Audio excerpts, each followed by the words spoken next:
Coming soon to a bookstore not near you is the Final Fantasy VII Rebirth Ultimania. If I'm not mistaken, this has just been announced today, and we finally have a picture, the cover here. Now, a lot of people have been talking about the cover of the Rebirth Ultimania. Some people have been saying that they feel like Zack's face looks a little off in it. I'll let you guys decide that. Zack is supposed to be holding the Buster Sword right here in front of him, and the Buster Sword is essentially like transparent. It's translucent, and you can see Zack's face through it. It can kind of look like he's sticking his face through the Buster Sword. I'm not like really entirely sure what the meaning being conveyed here. For people who are big fans of the Zack is a ghost theory in Re-Trilogy, I think you have a lot of evidence to work on based on this image here, where he's sort of like ghosting through the Buster Sword, or there's this transparent look on it. I think Cloud holds it and it's a reflection. That's a really good theory, and I like that, right? Because this artwork does match the remake artwork. However, where I would dispute that is, if you look at the shoulder pauldrons here, these are Zack's shoulder pauldrons, right? So I don't think it's meant to be Cloud on either side of this being reflected, though that would be an interesting idea for sure, but I don't think it's meant to be Cloud. So there is some type of symbolism that is happening here with the Buster Sword being translucent. What is it? It's hard for me to say for sure. Is this a bad stream to watch if I'm only in chapter 12 of Rebirth? It is a bad stream to watch if you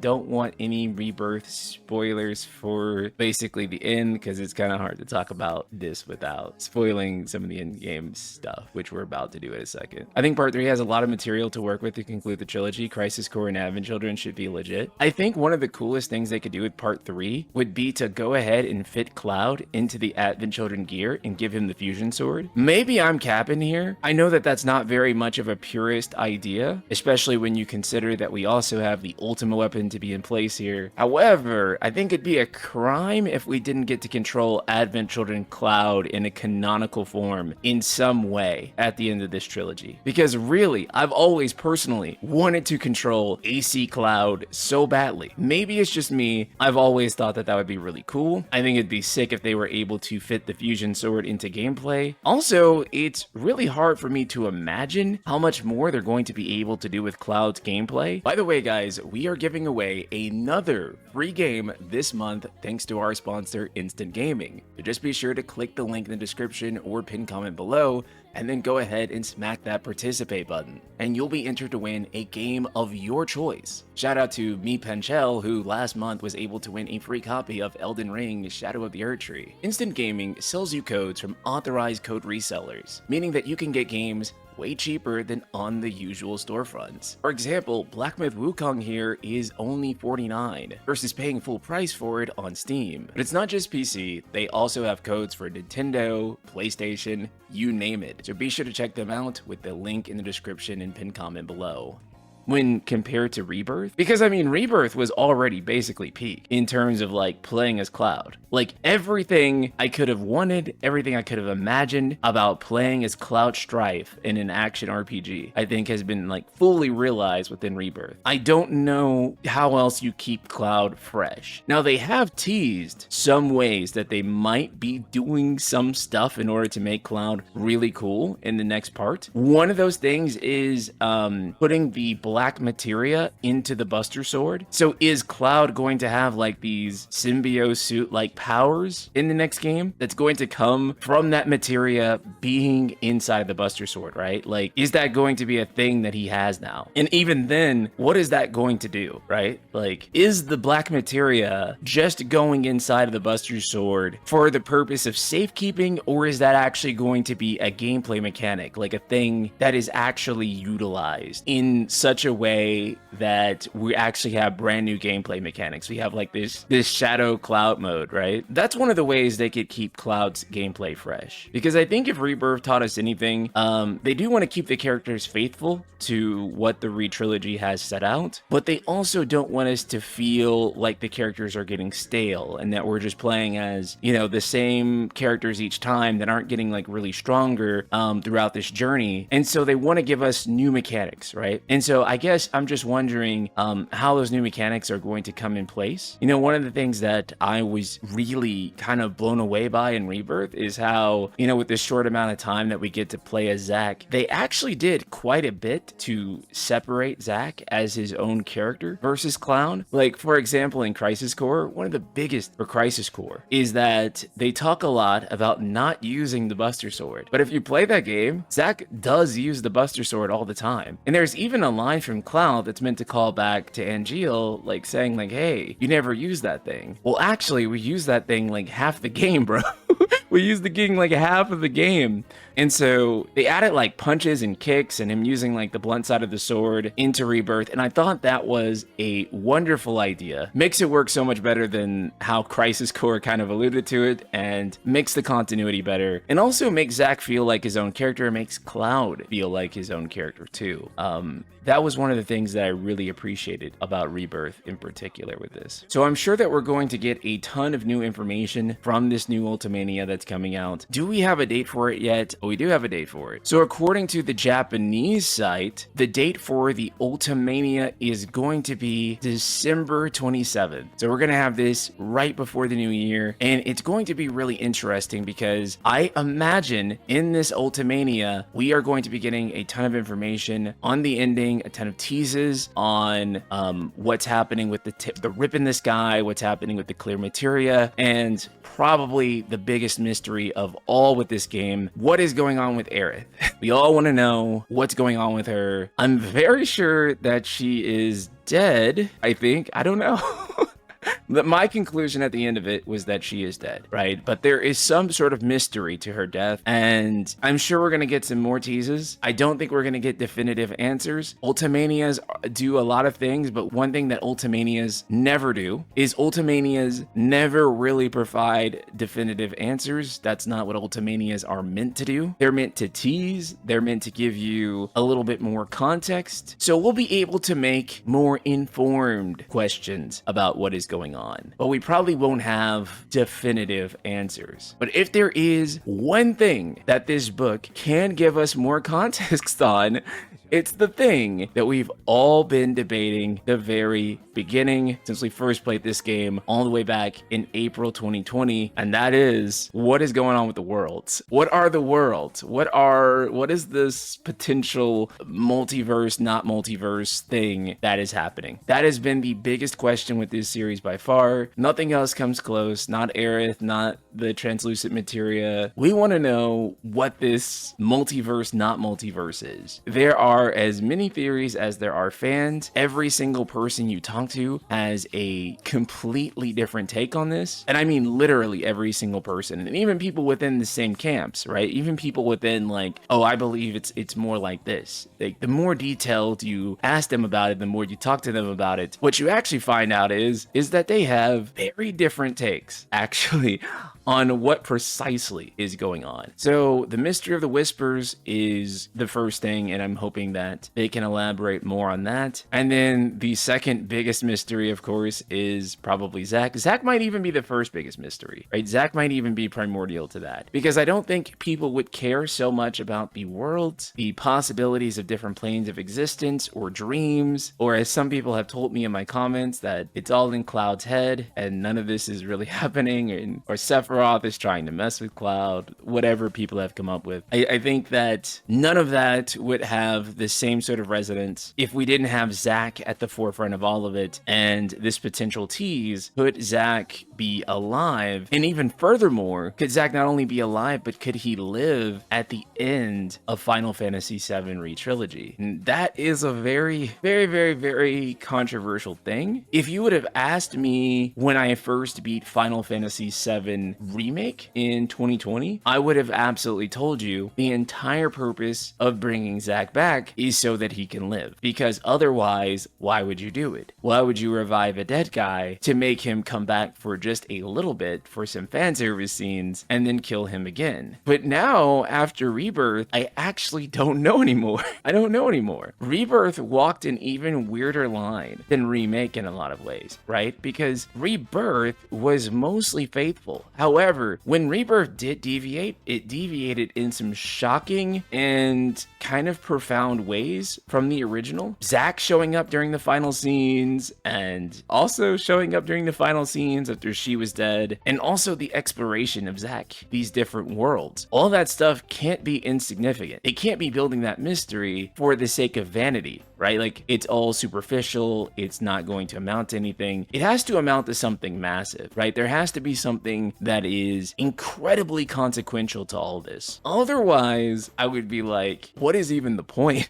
What is the point? So don't give me something that's not consequential. I understand the desires to keep everything the same. However, I also feel like that if everything is kept the same without consequence, then it would make all of these mysteries here for nothing, right? It would basically just be padding out the story and a bunch of fan service that ultimately isn't really amounting to something that is huge and consequential. A lot of people hear me say that and they're like, well, you want to change the story. I don't want to change the story, actually. Not really. I'm not really pushing for the story to change in any sort of drastic way. However, I'm just looking at what the devs have already currently given us and how to make a good story out of that. And given what we currently have so far, for me, without all of this stuff making a big difference, I think trying to dial back and go back to the original, this huge can of worms has been opened, would feel incredibly lackluster to me personally.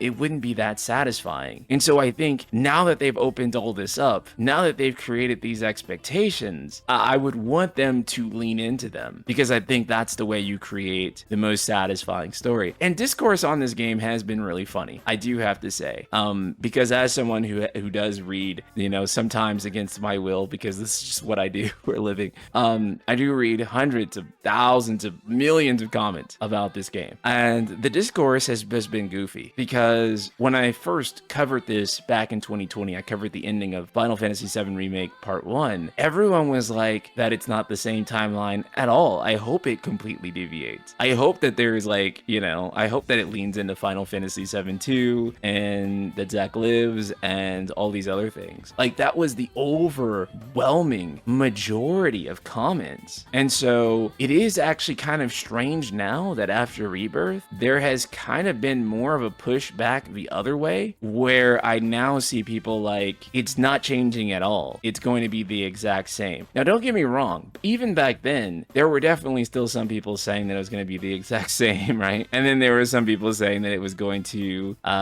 be different. But I do think that the number of people that were empowered by it being different and how vocal that subsection was, maybe it was the majority or the minority, and maybe they were just loud about it. I don't know. But I do think that that's changed a lot. And I do think that Rebirth, in like the most of the meat of Rebirth being fairly faithful, has led people to not really lean into that as much. But I get it though, right? Because the entire game of Final Fantasy VII Remake Part 1 feels like it is building up to this idea that things are going to be fundamentally different from now on, right? The whispers and the teases with Sephiroth, and then it all culminates at the end where you fight the Whisper Harbinger, and even more than that, they leave you off on a screen that says unknown journey. The unknown journey, the journey that we do not know, will continue. And so even that is kind of like, because if the whole point is to still mostly stick to Final Fantasy VII, why tease a potentially unknown journey? If it is still Final Fantasy VII as we know it, then it's not really an unknown journey. It's kind of the known journey with a lot of extra steps, and maybe those extra steps are fun or not so fun. That's kind of for you to personally decide. However, it would still mostly be a known journey. I think the unknown journey should be for something crucial and for something important. I'm not saying like, oh, I want them to deviate necessarily, but I do want it to matter in a consequential way. An expectation of Rebirth was that we were going to know a little bit more about that unknown journey and about some of these mysteries, and we didn't learn more about these mysteries. It feels like we honestly did not learn significantly more at the end of Rebirth than we did at the end of Remake. And I even said, funny enough, you guys remember this, if you're a long time member of my chat, you know this. I even said, I bet you at the end of Rebirth, we don't know much more than we did at the end of Remake. And in fact, we have more questions. And I do feel like that is exactly how Rebirth ended. By the end, we had a crap ton more questions and we had like very, very, very little answers, right? Like things got more confusing. I do think that in hindsight, one of the things that they could have done, at least for me, to have made some of Rebirth story elements hit a little bit harder was to at least give us a breadcrumb, right? To at least confirm one thing about what's going on, right? Like have like one mystery kind of like maybe not wrap up, but at least climax in such a way that we were incredibly interested about what was going into part 3. However, unfortunately, I feel more clueless now than ever. I don't really think that we learned too much about Rebirth. I don't think we really learned too much about the overarching story. So yeah, part 3 has this very immense pressure on it. Part 3 has the pressure on it to essentially answer all of our questions and do it in an incredibly satisfying manner. And that's really tough. One thing about these like black box mystery stories is that the longer they go on, the more mind-blowing and the more impressive the answer has to be, right? In order for it to feel justified. So if a mystery is going on for like a few chapters, right? That only takes like a few weeks or months in between. It's really easy to forgive whatever the mystery is, even if it's not the biggest thing ever. The problem is that part 3 does have the expectation going into it of being kind of the biggest thing ever, right?